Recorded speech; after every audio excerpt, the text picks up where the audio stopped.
Hola a todos, hola a todas, bienvenidos una vez más a Historiador al Rescate, en concreto a la sección dedicada a geopolítica llamada Geohistoria.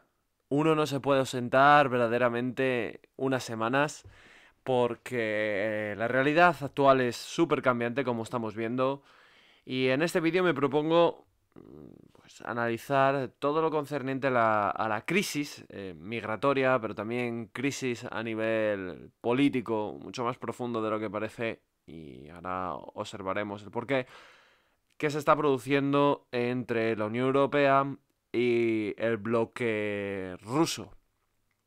Así que, sin más, espero que disfrutéis del vídeo, que os ayude a comprenderlo con una visión, como siempre, pormenorizada, breve y analítica del problema. Y que por favor continuéis con esos mensajes de apoyo, de cariño, de aprecio, dadle al like, suscribiros al canal, si queréis poner algún comentario por Instagram, recordar que en mi cuenta de Instagram es @historiador _al rescate, y tengo una cuenta secundaria puesto que Instagram me tiene amenazado con cerrarme la cuenta principal, que sería exactamente la misma que la anterior, historiador _al rescate 2.0. Así que sin más, comenzamos. Bien, como podemos observar, el ejército polaco ha tenido que verse en la obligación de movilizar a parte de sus tropas, y en concreto ahora mismo en la frontera de Polonia con Bielorrusia hay desplegado 20.000 militares, sin contar con las fuerzas policiales. Pero ¿por qué todo este drama y por qué está sucediendo todo este asunto? Bueno, ese es el motivo fundamental de este vídeo. A lo largo del mismo vamos a analizar por qué hay cientos de miles de inmigrantes procedentes de Oriente Próximo que están intentando entrar en territorio polaco, en territorio de la Unión Europea, y vamos a analizar el porqué, el cual la respuesta de todos estos porqués es verdaderamente sorprendente. Bueno, hay que mencionar, lógicamente, que esto hablamos desde un punto de vista frío, deshumanizado. Así es la geopolítica, por desgracia. Pero no nos podemos olvidar del drama humano tan intenso que se están produciendo ahora mismo en estas fronteras polacas. Porque al fin y al cabo, como veremos, y quiero que eso vaya por delante, los inmigrantes son víctimas de unos estados, en concreto de Bielorrusia y de Rusia. Vamos a ver su grado de implicación en este drama, el cual no deja de ser un drama humanitario, y se están vulnerando obviamente todo el derecho internacional humanitario. Así que eso vaya por delante, por supuesto. Tenemos ante las puertas de Europa la vergüenza de nuevo promovida por estados que quieren desestabilizar a la Unión Europea, la vergüenza de encontrarnos de nuevo con miles de refugiados que solo buscan obviamente una mejora en sus condiciones de vida. Pero por supuesto no nos podemos detener aquí. Así que ahora procedo a analizar de una forma pormenorizada qué está ocurriendo. Estoy convencido que si no vivís en una cueva, al encender la televisión, la radio o simplemente ir a Twitter, veréis que hace unas semanas ha estallado una crisis migratoria, pues, prácticamente que me recuerda a lo que ocurrió en Siria, aunque con unos grandes matices diferenciadores. Tenemos a este señor de aquí, Lukashenko, presidente bielorruso por decir algo, ya que lleva gobernando este país desde 1994, prácticamente desde que se separó de la Unión Soviética. Bielorrusia es un estado colchón, es un estado satélite de Rusia, el cual Rusia apoya a Lukashenko y le ha sostenido. ¿Con qué objetivo? Pues con el objetivo fundamental de evitar a nivel estratégico que vuelvan a pillar las fronteras de Rusia desprevenidas, tal y como ocurrió en la Operación Barbarroja durante la Segunda Guerra Mundial, cuando los alemanes decidieron invadir la Unión Soviética. Es decir, Bielorrusia actuaría como un estado cojín, como un paragolpes, si queremos decirlo de esa manera, para sostener la geoestrategia defensiva de Rusia. Este dictador, Lukashenko, su imagen se ha ido deteriorando progresivamente y de hecho en el 2020-2021 hubo grandes protestas porque las últimas elecciones en el 2020 en Bielorrusia fueron un auténtico robo, un amaño electoral. Así que hubo movilizaciones de bielorrusos, se violaron los derechos humanos por parte del ejército y la policía bielorrusa, llegando incluso a detener y, en fin, maltratar y torturar a manifestantes. Y la Unión Europea, como consecuencia de esto, porque no hay que olvidar que la posición de Bielorrusia es muy cercana a la Unión Europea, sobre todo a Polonia, como estamos viendo, pues decidió imponer sanciones al Estado bielorruso con el objetivo de provocar la caída del régimen de Lukashenko. Lukashenko, como podemos observar, es sostenido obviamente por Vladimir Putin, por el Estado ruso, ya que vemos que cumple con una función estratégica, la cual ya la acabo de mencionar, es decir, actuar como airbag ante una posible invasión, un posible ataque del mundo occidental a las fronteras del gigante ruso. Bien, por eso Vladimir Putin ha conseguido sostener, gracias a su apoyo y el apoyo del ejército ruso, al gobierno de Lukashenko, al menos por el momento. Sin embargo, como hemos visto, las sanciones de la Unión Europea han hecho mucho daño a Bielorrusia. ¿Y cuál ha sido la respuesta bielorrusa en colaboración con Rusia? Porque a todo esto, y algo tiene que quedar muy presente, es que Rusia obviamente está utilizando a Lukashenko como un títere. Es decir, Lukashenko nunca hubiese actuado de motu propio enfrentándose a la Unión Europea.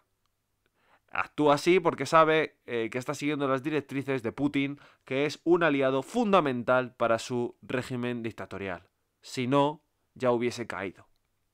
A todo esto sumamos un actor más, Turquía, con Erdogan, el presidente turco, el cual pues juega, a mí me recuerda al Vladimir Putin de Asia Menor, como dirían los romanos.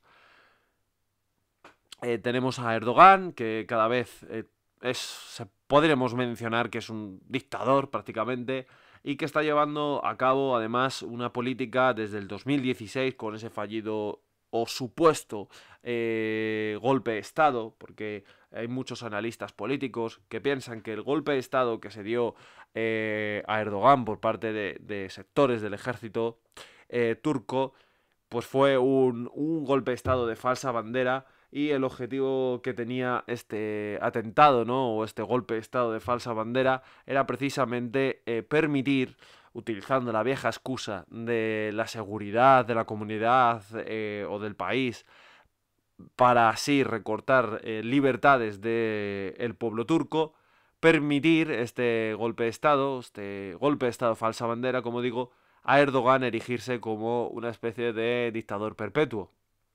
Asimismo, tenemos que Turquía está invirtiendo una enorme cantidad de recursos, no sabemos de dónde saca tantísimo dinero, aunque bueno, también hay que tener en cuenta que Turquía, al ser prácticamente y sin prácticamente una dictadura, puede permitirse el lujo de no invertir en educación, en sanidad pública, en carreteras y demás, pues que allí la gente pues, no se menea, no va a protestar.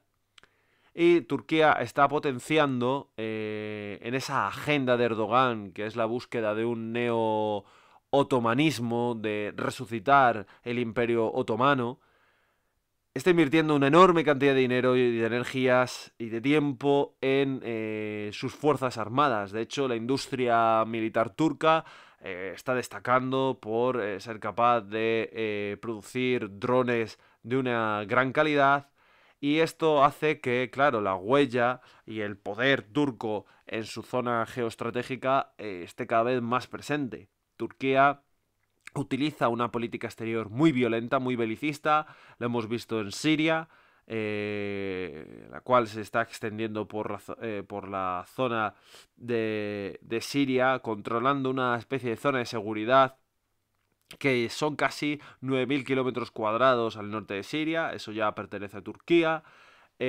También Libia ha intervenido en el conflicto civil de Libia. Y asimismo también tiene enfrentamientos con Grecia en el Mediterráneo, que han estado casi al borde de las hostilidades. Asimismo también hay que recordar que el año pasado apoyó a Azerbaiyán en su guerra contra Armenia y la República del Nagorno-Karabaj. Es decir, que Turquía, perdonar, es la salsa que se encuentra en todos los platos. Pero claro, ¿qué papel juega Turquía y qué verdaderamente está pasando? Bueno, aquí es donde creo que la gente va a empezar un poco a alucinar.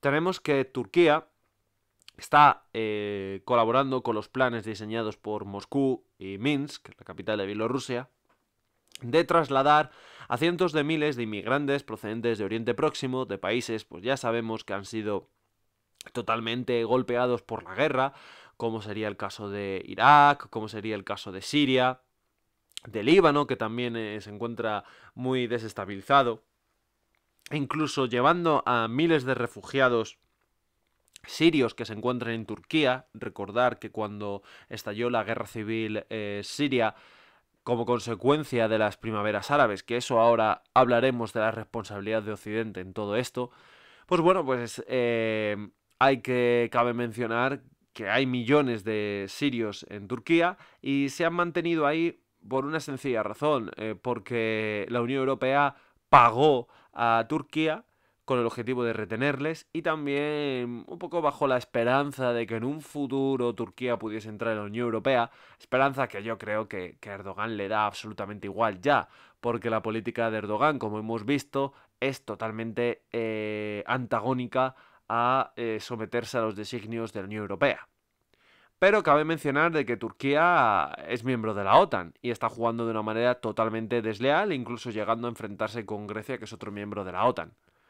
Así que Turquía, facilitando el traslado de todos estos cientos de miles de inmigrantes, utilizando la compañía Turkish Airlines, la compañía aérea, los está llevando directamente hacia Bielorrusia. Y una vez en Minsk, el ejército bielorruso, las fuerzas del orden público de este país, en colaboración con los servicios secretos rusos, están llevando a estos miles de inmigrantes hacia las fronteras de Polonia y de Lituania, Estonia y Letonia, los estados bálticos, antiguas zonas periféricas y controladas por la Unión Soviética, cuya desintegración pues, fue hace poco menos de 30 años.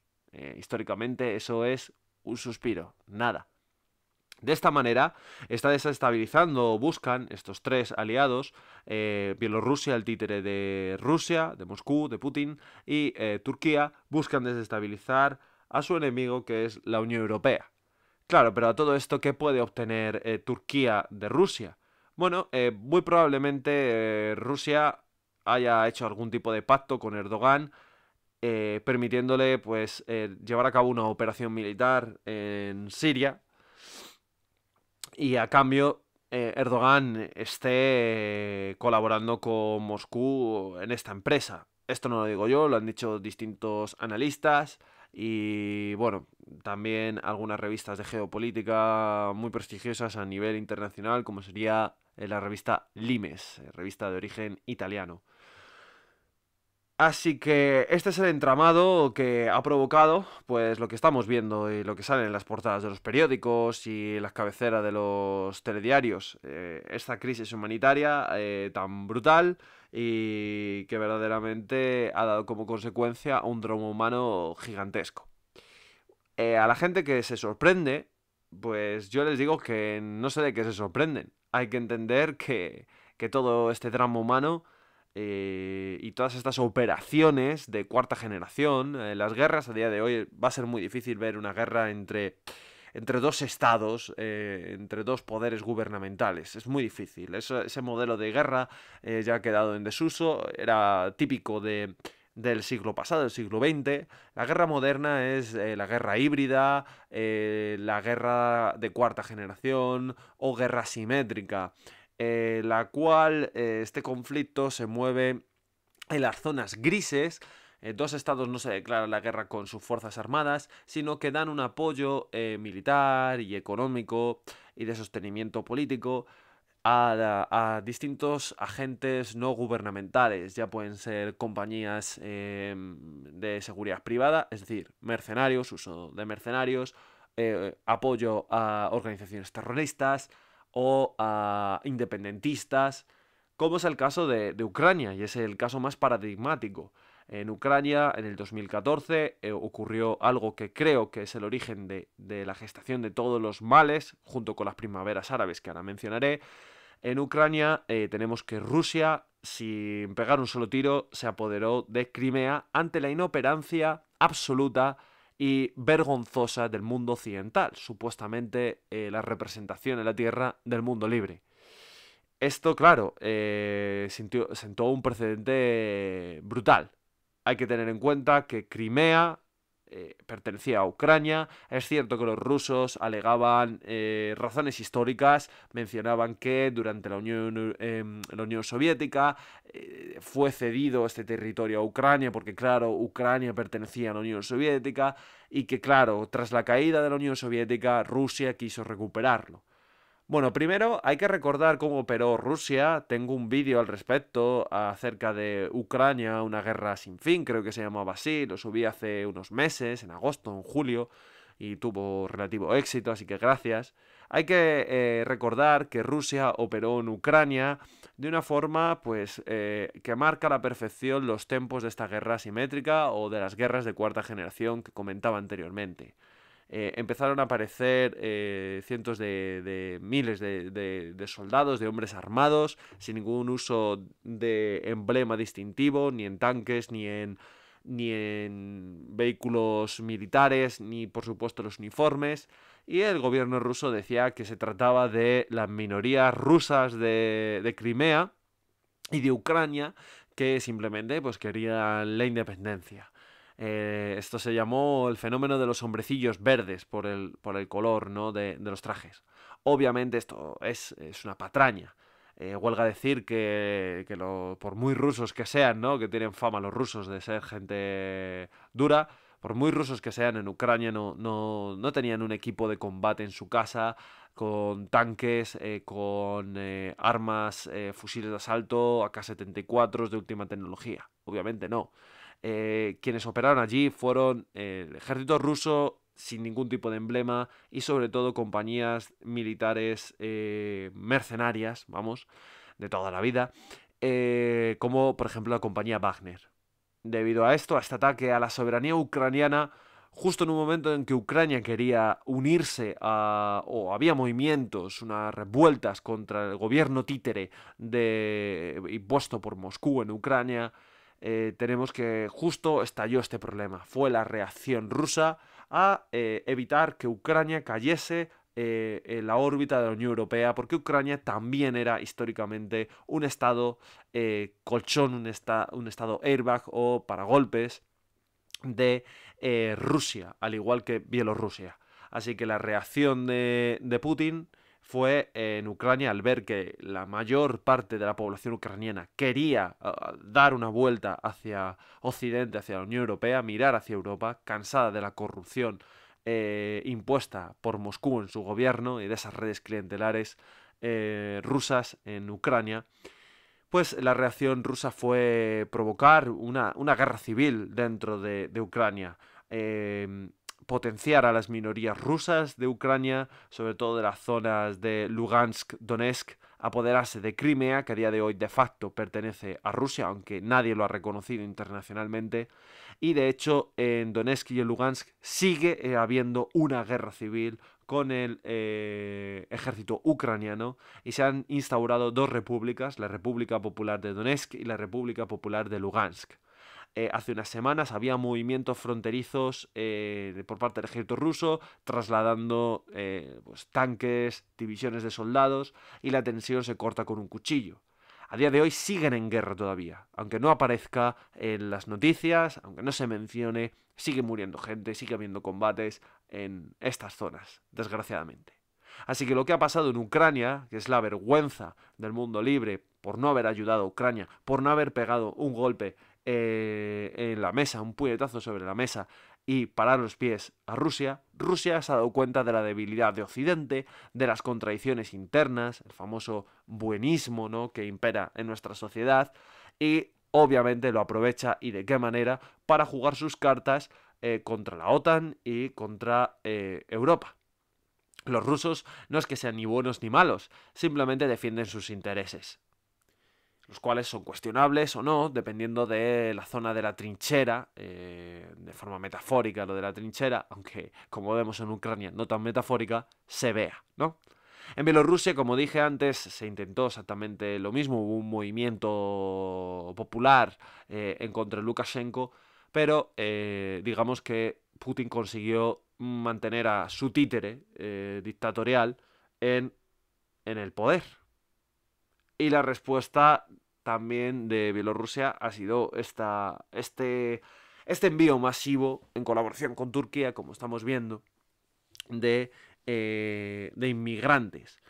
¿Con qué objetivo? Bueno, pues con el objetivo fundamental de desestabilizar la Unión Europea, y también sería importante mencionar, aprovechándose, como dije antes, de las contradicciones internas de la Unión Europea, sabiendo que se iba a abrir el debate, la dicotomía, ¿no?, de ¿qué hacemos con esos inmigrantes? ¿Les damos apoyo? Claro, si se les da apoyo, se estaría respetando los derechos humanitarios, obviamente, lo cual es positivo, pero esto va a provocar un problema de seguridad brutal, enfrentamientos entre la Unión Europea y otros estados, como es el caso de Polonia, el cual ya estaba empezando a, digamos, a desobedecer a Bruselas.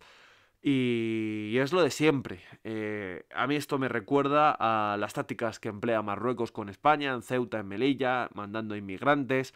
Y el gobierno español, pues su respuesta es débil, es muy taimada, siempre con el miedo de que la población, que es cada vez más infantilizada y no sabe de qué va las reglas del juego, no sabe cómo funcionan las relaciones internacionales y la geopolítica, que es despiadada, con miedo a perder apoyos y a perder votos, pues al final actúan de una manera que es totalmente contraria a la seguridad de la nación. Al final el gobierno español pagó 30 millones de euros a Marruecos para que cumpliese sus funciones fronterizas. Hace unos días Marruecos ha plantado una piscifactoría en aguas territoriales de España, y el gobierno español, su respuesta ha sido nula. Así que, como vemos, estos estados se juegan duro porque saben cuáles son las contradicciones internas y la debilidad de Occidente, y sabe que su respuesta va a ser poco o nada. Sí, son sanciones que hacen mucho daño, pero las mismas sanciones se les impuso a Rusia, y aquí están todavía, y a los bielorrusos se les han impuesto y aquí siguen. También nos hacen daño ellos con sus estrategias.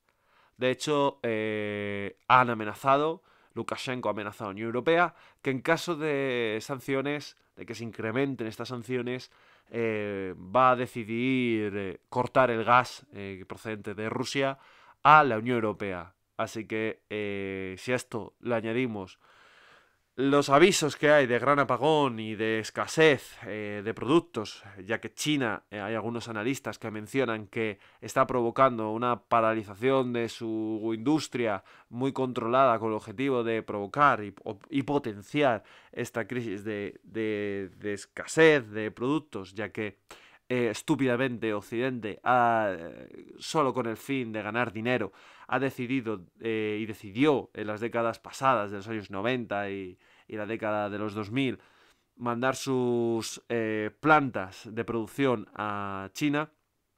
Ahora dependemos de ellos, y esto puede provocar un invierno bastante duro para Occidente.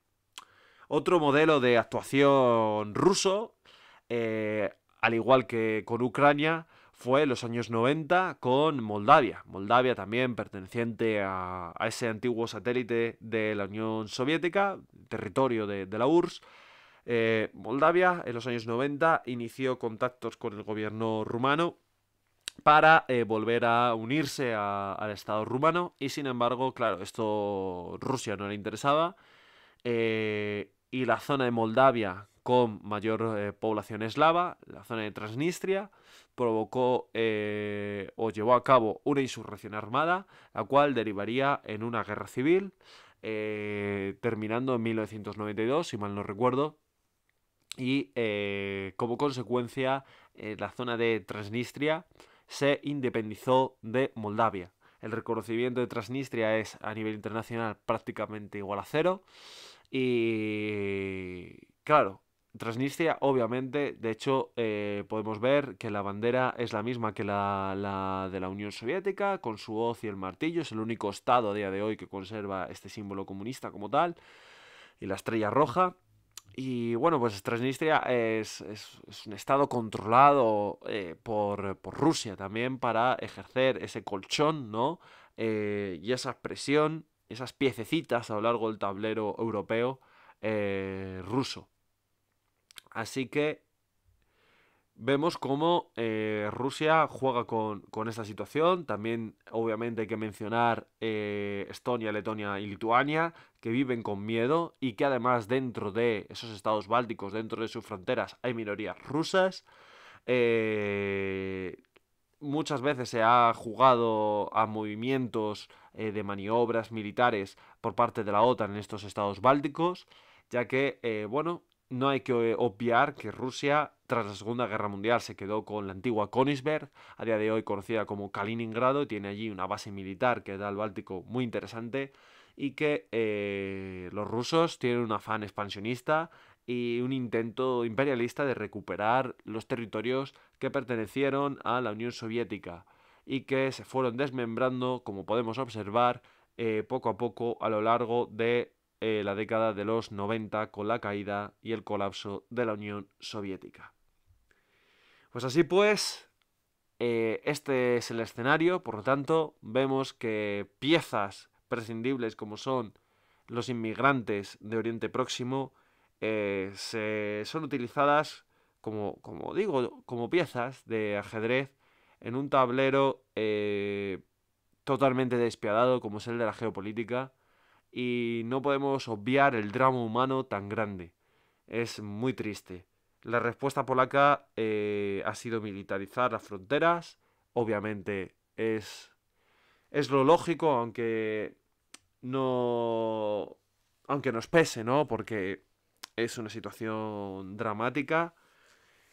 Y de hecho, justo antes de subir este vídeo, he estado leyendo que ha habido reportes de que el ejército polaco ha decidido abrir fuego. Esta información no es confirmada. Probablemente se trate de una fake news, no lo sé.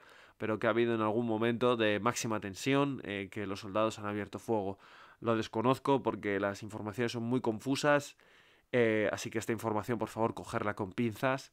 Pero en caso de ser así, tampoco me resultaría demasiado extraño, ya que, como mencionaba antes, la situación es muy seria, muy grave, y desde luego, si se confirmase que, claro, harán los agentes que intervienen en esta operación, harán por emborronar, obviamente, la traza, ¿no? de esta operación, pero si se confirmase que Turquía ha intervenido, como parece que es así, en la operación, no hay que olvidar que Turquía es un estado miembro de la OTAN, yendo en contra de intereses de la OTAN, y bueno, que la actuación de Rusia y la actuación de Bielorrusia y de Turquía también serían motivos suficientes para ser considerados como un casus belli, como una guerra.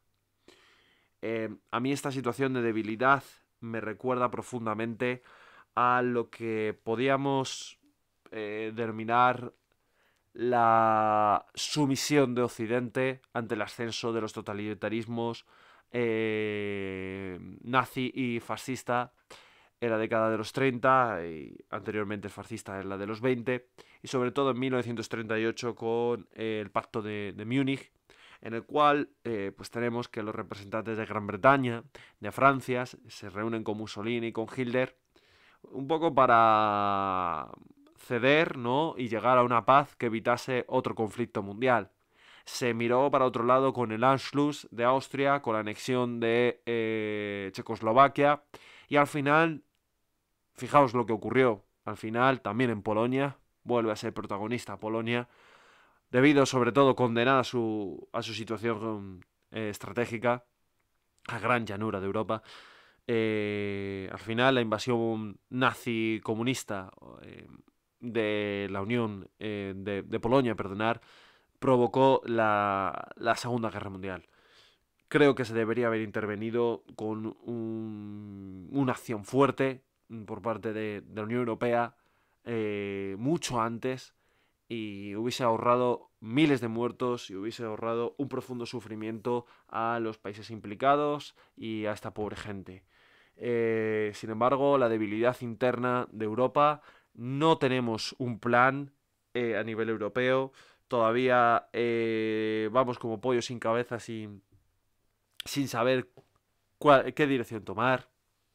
Eh, Dificulta evidentemente la toma de decisiones y posibilita que estas situaciones dantescas se produzcan y que no van a ser las únicas, desde luego.